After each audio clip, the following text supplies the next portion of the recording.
We're talking about the extent to which this measures what language is measuring, the degree of persistence, measuring what the instrument is measuring, and the issue of reliability. Now, when we are talking about the second type of descriptive studies is what are referred to as the documental studies. Documental studies are studies which look at development in a particular phenomena at different stages. For example, how phenomena changes with time. For example, how people develop from one stage to another. Those people who are in the early childhood, people who are in education, are very likely going to be doing the studies of this nature. Because when they do with the advice, or they do with their students, one of the questions they have to do is how is this person changing from one stage to another? Is he developing? What is the rate of development taking place? And what are the sort of issues we want to be observing in order for us to say that there is development in this person? We all agree that the way we want is not the way we are today. We have developed so much, changed so much. The way we, in writing primary school certificate examination, is not the way we are today. The way we write everything is not the way we are today. There are developments that have occurred in us. And if somebody was studying the aspects of development taking place when a person is changing from one level to another, then you do what is part of the developmental studies.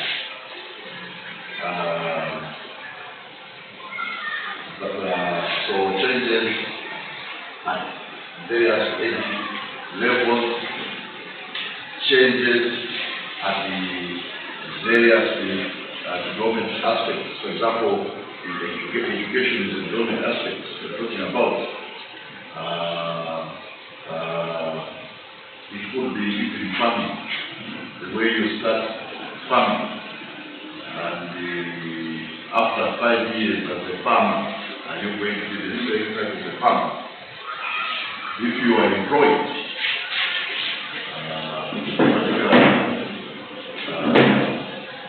organization, from the time youth started working in that organization. So the time after I spent 5 years in that organization, they were in person. Those are issues of the government. Started to look at changes in that aspect as the major target. And there are basically two ways of conducting such studies. One will be to take the same person or the same group of people, study them over a period of time. So you keep investigating and making observations at different stages of time. That will be referred to as longitudinal study. Another way of conducting such studies is what we refer to as cross-sectional approach, where instead of studying the same group of people, you take different groups of people at different age groups, and you study them at the same time and look for differences. You could take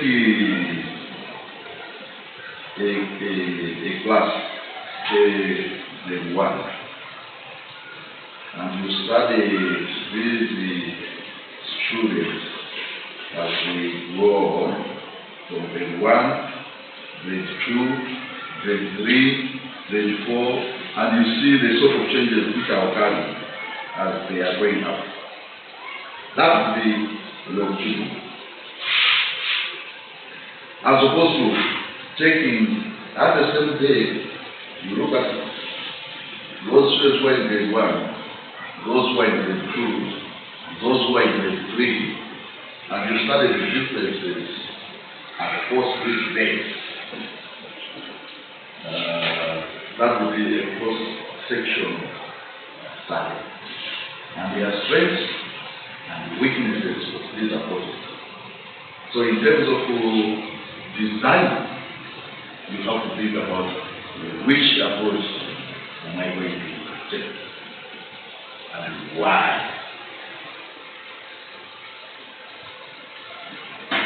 Making sense?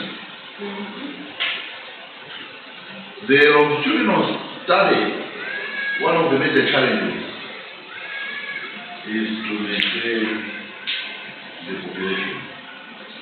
If you take a grade, students in grade 1 today at Bambino Primary School, are those students going to be still there in grade 5? Some of them will have been transferred to follow their parents in Jesus. Some have gone to Blanca and the like. So one of the big challenges with longitudinal studies is that of loss of your sample, attrition.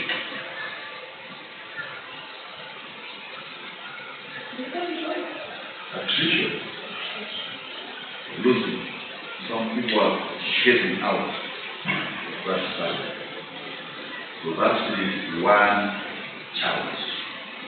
The second challenge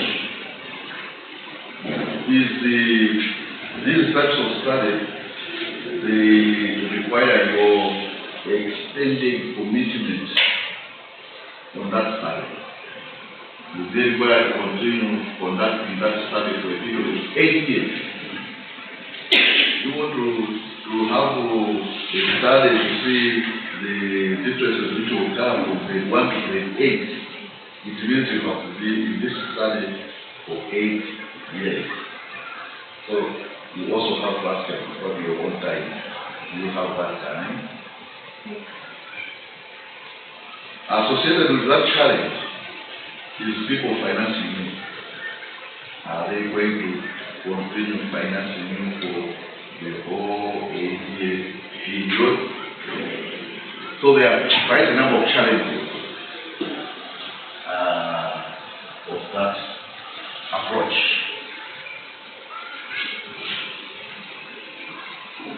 Questions?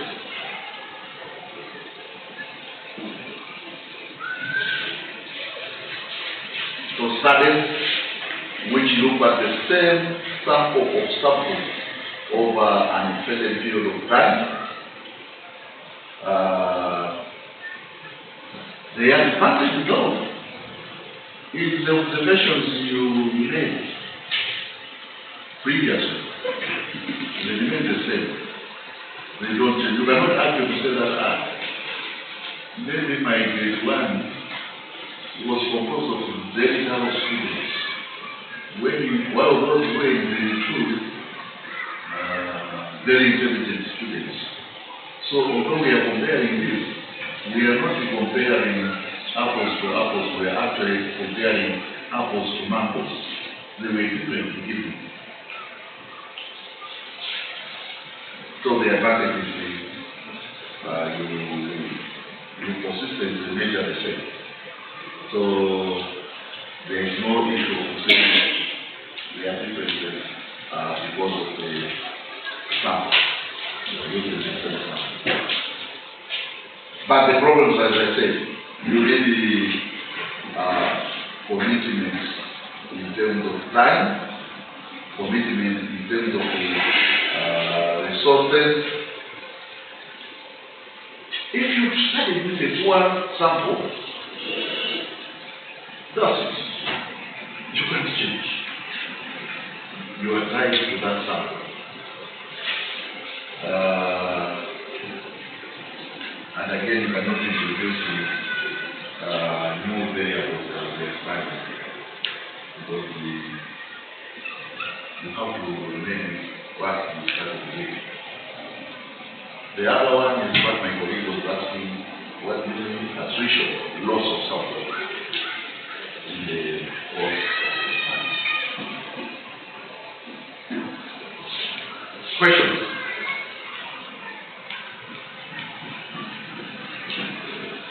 What are the advantages of conducting a longitudinal study in November? That's what we do again.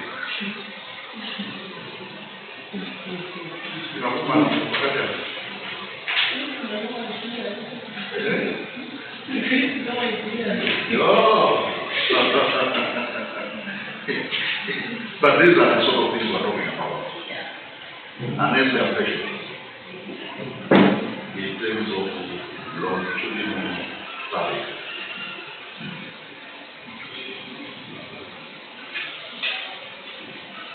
Yeah, first section of study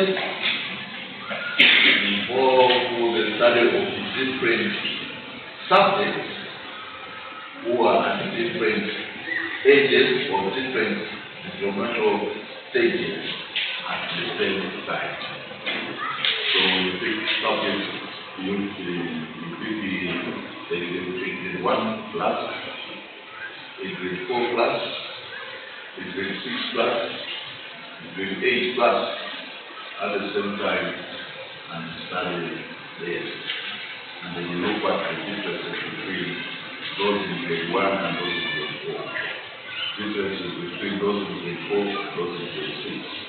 Differences between grade 6 and grade 8. And you attribute those differences to age, to development.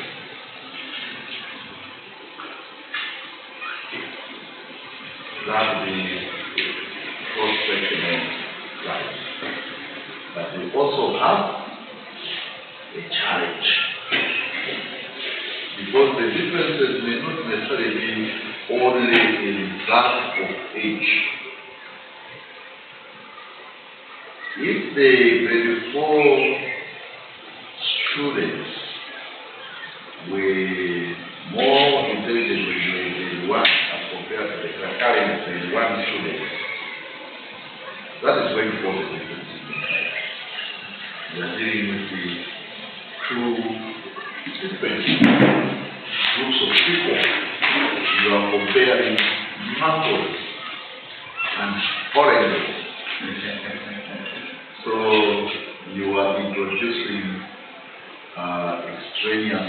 variable in your study.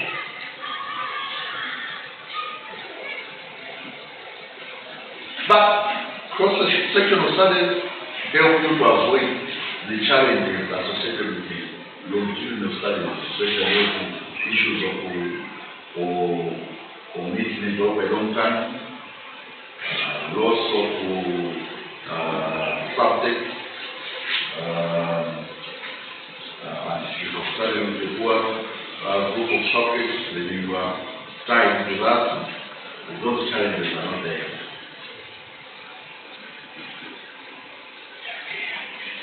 The biggest challenge would be the chance differences. Chance differences, even when they fall, when in grade 1. At the same time, the current grade 1 in grade 1. And you tested their ability in class. By chance, one way may have better in the exam, another class. So that's the chance problem which I'm talking about. Questions?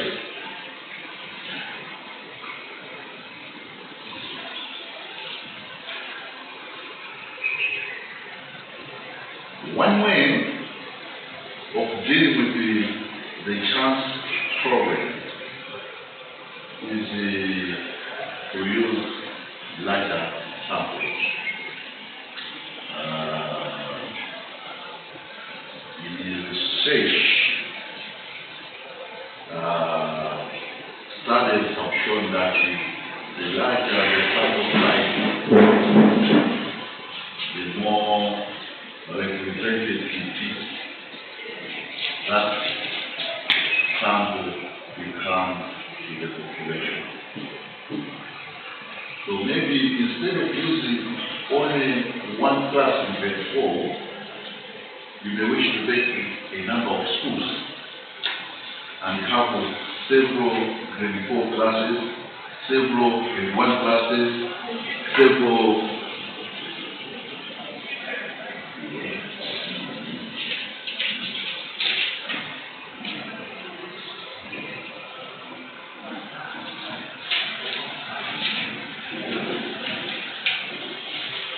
grade 1 classes, several grade 4 classes, several grade 6 classes, several grade 8 classes, and studies.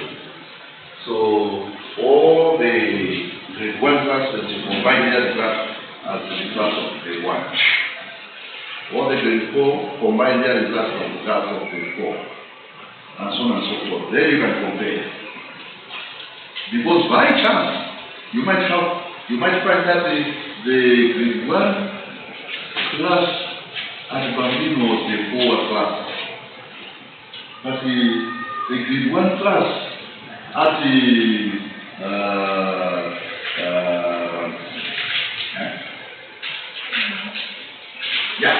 at the other school is better. At the she's not really. Oh yeah, at Chira. At Chira is a good class. The grade 1 class at the Bishop Mackenzie is a good class. The grade 1 class at this other school is poor.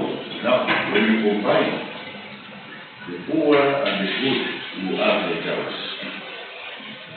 So you reduce the problem of the biasness. Similarly, that's the same worker in grade 4, the same worker in grade 6, the same worker in grade 8.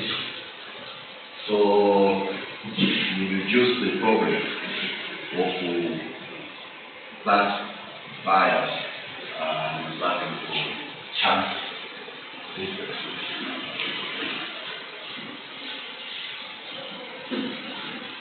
Questions?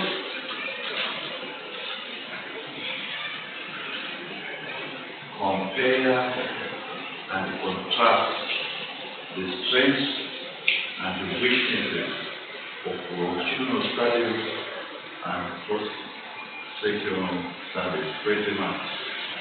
Muzabisha lazima? Muzabisha lazima? Muzabulukira you judge. You'll be very happy. Yeah?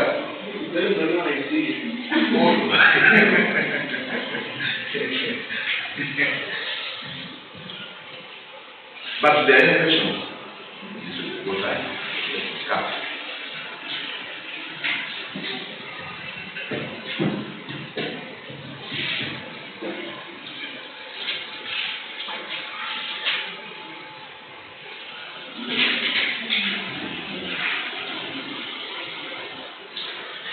Another disadvantage of cross-sectional studies is what we refer to as the extraneous variable, creating differences like loss of subjects within the time of the study. Some people may not be available for you at the time of the study, and that's the loss of your subject at that time. And maybe those people who are not available are not the same as those who are available. Then you may be introducing extraneous variables. By the way, the same extraneous variables is the term we are going to use quite a lot discussing.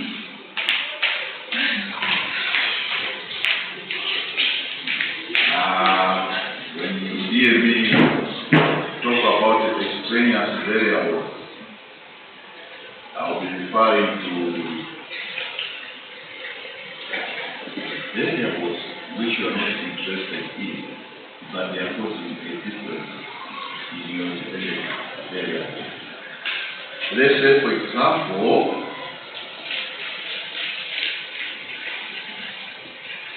you were interested to see a particular teaching technique for mathematics and this influence on the students' performance in mathematics or in students' achievement in mathematics. You want to introduce a new teaching technique which you believe that this teaching technique is going to be helpful to your students. But before you introduce it further, you want to test it first. So you create two groups of students. In one group, you introduce that new teaching technique.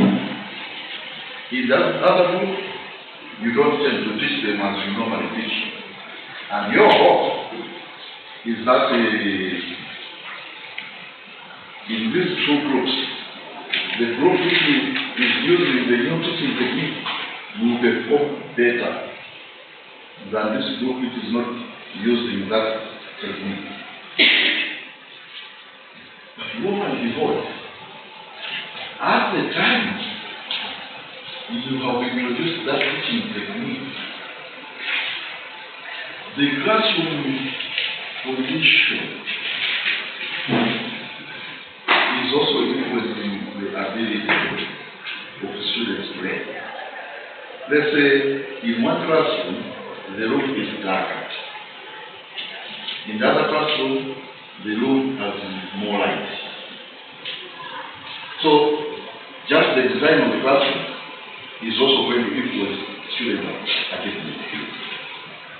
But that's not your interest. Your interest was just to have these people put under the same condition, the only difference being the teaching technique. But these other conditions which are differentiating this are extraneous variables which are going to confuse your results, will be influence the student achievement.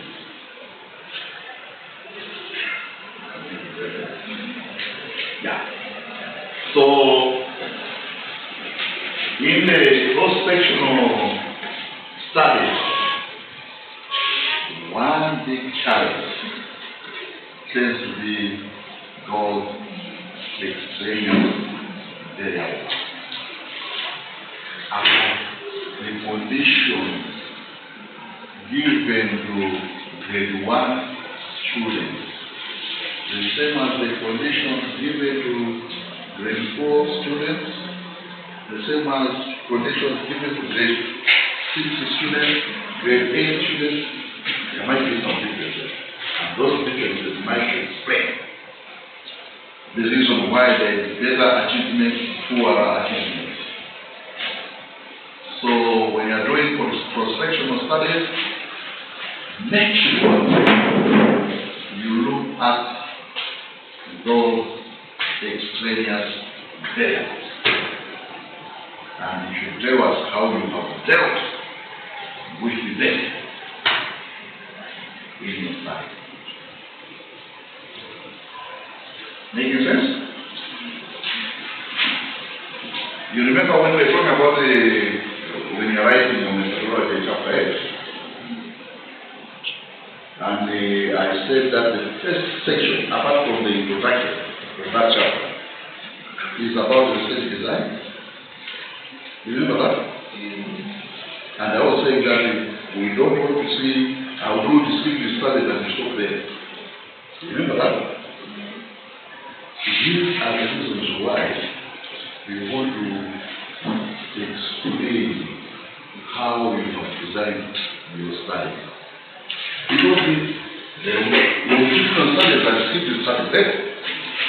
The cross-sectional studies are discrete studies. But you could choose to use longitudinal study and not the cross-sectional study. By making that choice, you know that there are certain things which you are already introducing in your study, which you need to take care of. And that is something which the reader is going to be interested to see. This person is suggesting to use this type of study. How is he or how is she dealing with this challenge? You need to decide. Tell me.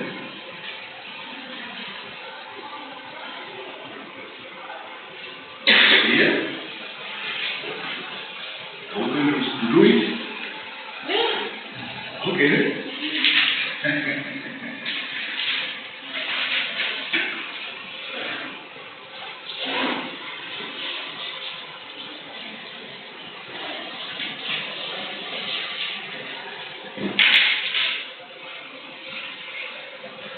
So, when you are studying characteristics which are typical in a situation, people tend to go for cross-sectional studies, whilst the longitudinal studies will tend to look at the variables which are specifically interested at the investigating change. What do I mean by typical versus change? If you're interested to describe, let's say for example, weight of people, opinions of people at a particular time. How do they think about this? Do they like it? Do they hate it? If they hate it, why? If they like it, why? Cross-sectional studies would be okay. But where you expect people to be changing with time, to be changing with age, then that variable is better studied use the longitudinal studies. So, if you are investigating knowledge, level of knowledge, and you know that there are, as this person is growing, the level of knowledge is going to be changing. This person will be increasing the level of knowledge. You will be much better to use the longitudinal studies for such a level, as compared to the opinion on a particular aspect.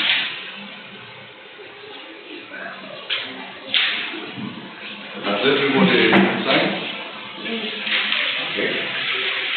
So, if you're looking at variables which change with time, then you're better off doing longitudinal. If you're looking at variables which are critical at a particular time, you're better off doing section study. Nevertheless, both designs have got their strengths and weaknesses. So you have to think about how you deal with those strengths, especially those weaknesses, how do you address it. Questions?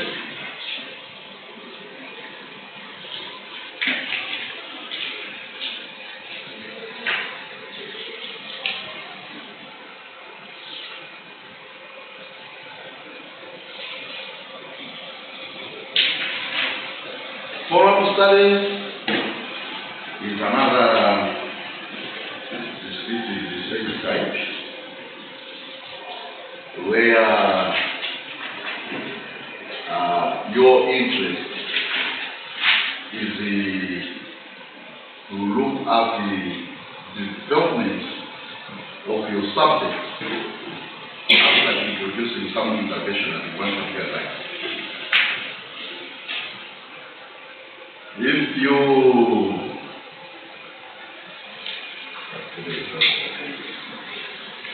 If you introduce a project,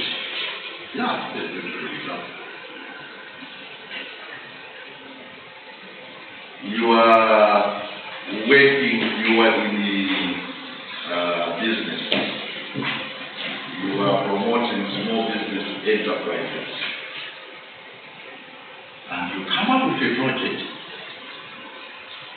which provides funding to these small and medium enterprises to boost their capital. So you bring that intervention in 2023, and you want to see what the impact of this intervention has been over some time. Maybe you expect that in 2025 the other businesses will be doing very well because you have just boosted them out. How about in 2030? How about in 2040? Is it going to be the same, or forget about that intervention? What is going to happen? Then those types of studies will be referred to as forward studies. You introduce some change, and then you study over a period of time to see how that change has affected performance over some time. In terms of challenges, as we talked about the longitudinal studies, this is very similar. So we are also going to be experiencing those challenges. Attrition of subjects. You introduce the intervention among this group of small and medium entrepreneurs. But is this group of small and medium entrepreneurs who have introduced this change the same as the group of entrepreneurs who have not been given this intervention, maybe this, to begin with, are better entrepreneurs than this, or vice versa. The ones who have given capital are generally better entrepreneurs than those who give the capital. Now, if these who were given capital are doing very well in the future, should we say that that good performance is the result of your intervention, or because these people are different beginnings? So those challenges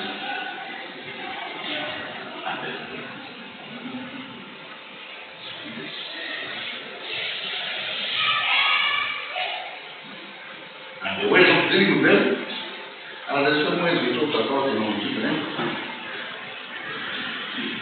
The larger the sample size, the better. Questions?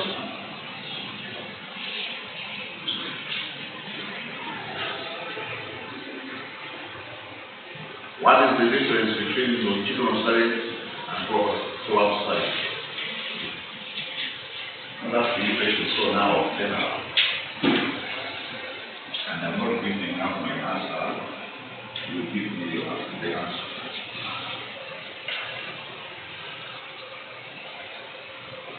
And I keep those going.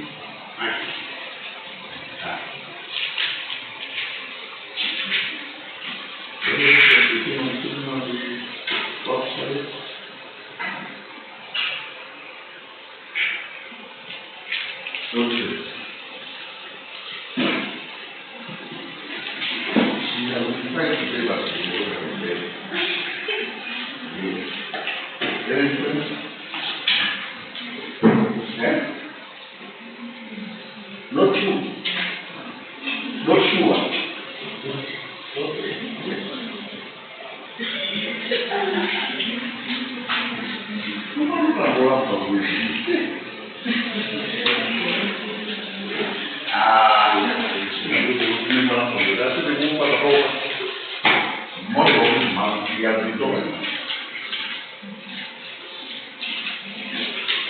That's the difference between longitudinal and co-op study.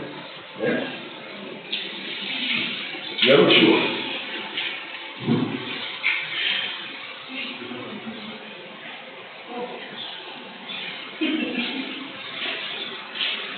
Oh, so you should have passed me, eh?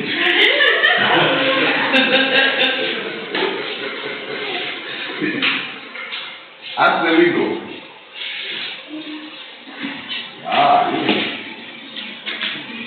The difference between longitudinal study and the follow-up study.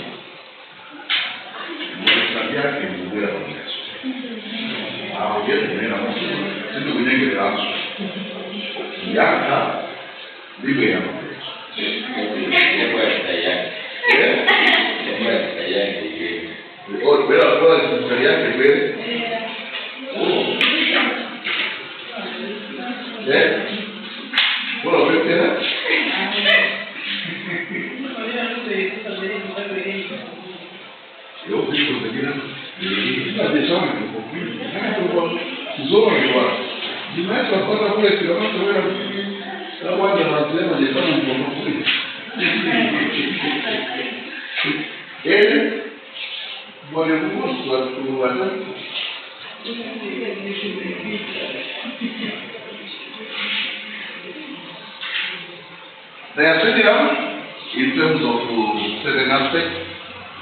They take an extended period of time. Most are using the same group of subjects, but they differ in that in one case, you just want to describe the phenomena.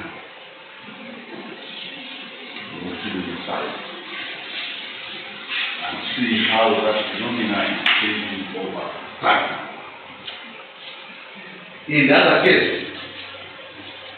you introduce variables to change the natural phenomena and you see how that change is influencing development among God's servants. Are we together? Yes? No. Where have we lost one another? I like telling me that no. Where have we lost one another? Oh, that's it. I'm saying that in terms of the longitudinal study, you want to describe phenomena and see how that phenomena changes over time. For example, you want to describe how people change in terms of their level of knowledge as they are growing. Longitudinal studies. Forum studies. You want to learn how the level of knowledge is changing over time after introducing a new teaching technique. So you introduce a new technique for teaching mathematics in grade 3. And you want to see how these people are going to develop in terms of their achievement in mathematics as they grow up to grade 8. You know, sometimes you teach somebody a technique today, and it just opens his mind. You used to dislike mathematics, but since you have just talked to him, that's like, hey, wherever he's going, he's always talking about mathematics.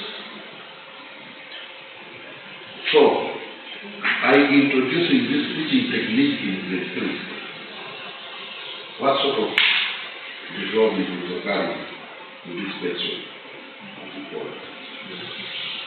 That will be follow-up. In fact, the technology follow-up, you know, most of these technologies we use, they imply what they have done. We are following up on the interpretation we just spoke. So that's follow-up. The other one, you have not done any intervention, but we are just looking at how the people are developing. Okay? Yes.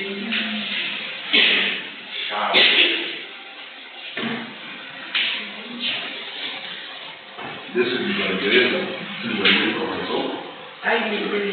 You have studied Ingereza and Ingereza. Yes, exactly, because how you read it.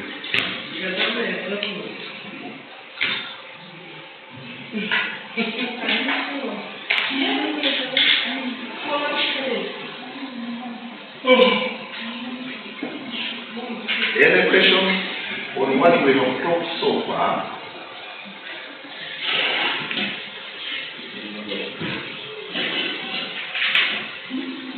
Because if there are no questions, then we have to talk about the supplementary analysis.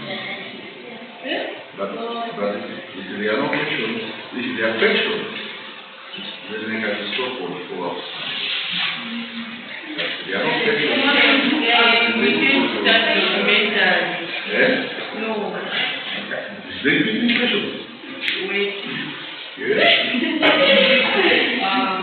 If you don't give me questions, then you are going to do the studies. Anyway, we'll start talking about it and then we can continue next time.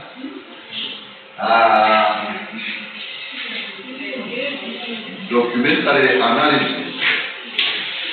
I want to start to do by looking at the documents, books,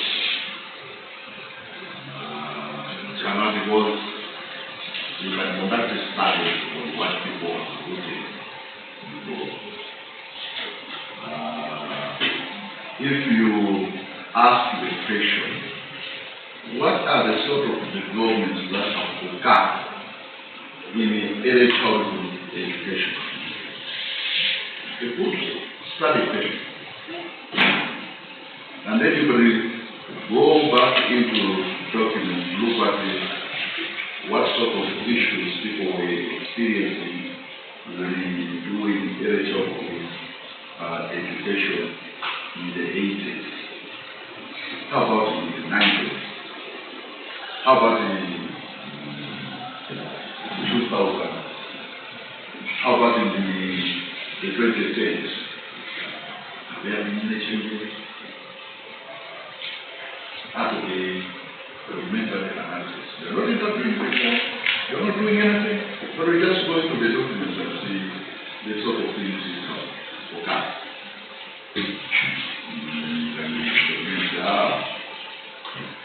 Early childhood education in Malawi has gone through a lot of development, a lot of changes. And the changes that have occurred are very important in documents. So, studies which are conducted by examining documents as what is documentary studies. And the methodologies you use require that you conduct content analysis of those documents. For example, linguists can look at the question, how has your language developed over time? And they can think in a few ways.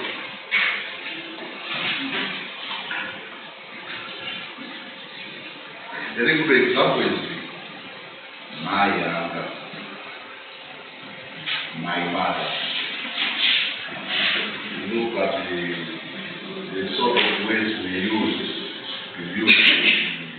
people of my age when referring to their mother, and the sort of ways we use today when referring. Today you hear must be,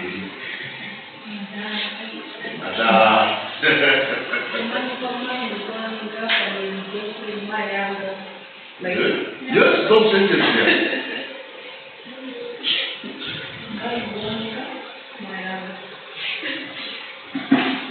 Mayanga, Amanda.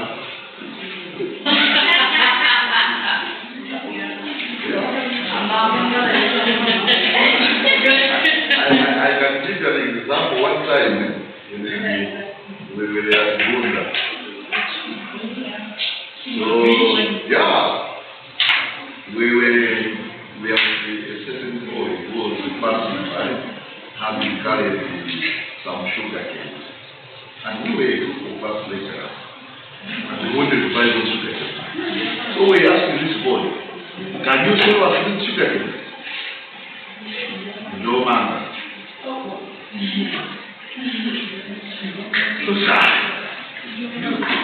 the fact that you have tied these sugar canes in a bundle, you mean you can't loosen them and sell them to me? No man. And we failed to buy. So somebody says, no, this guy, he's not from Buddha area. He's from Boma area. And those guys from Boma area, when they say Jomanda, they mean the Yamayanda. So you see, you can actually conduct the documentary analysis and you come up with very interesting aspects. I think we'll start from there.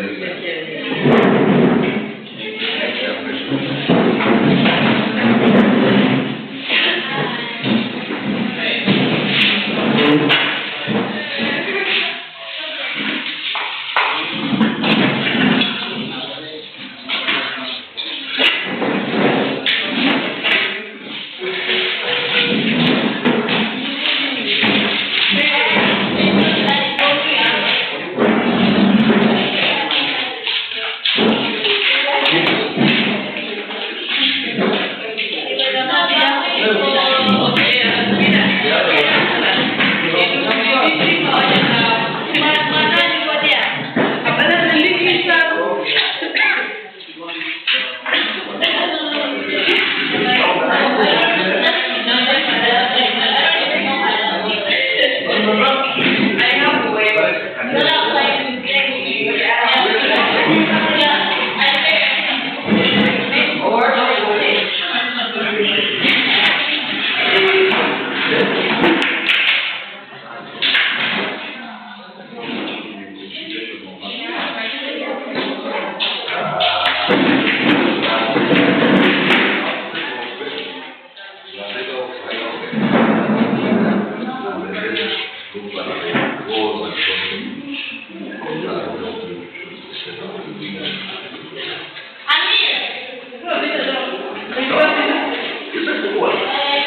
Assembly.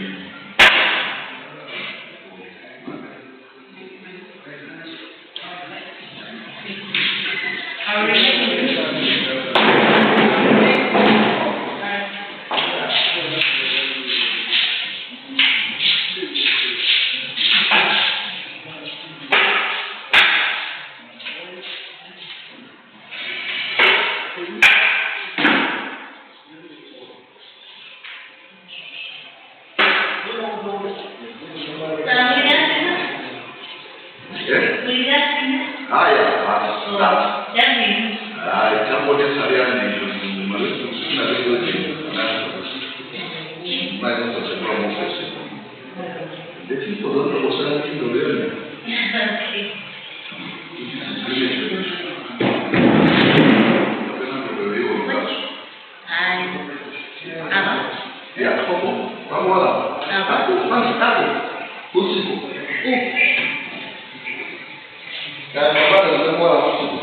Kabana ya.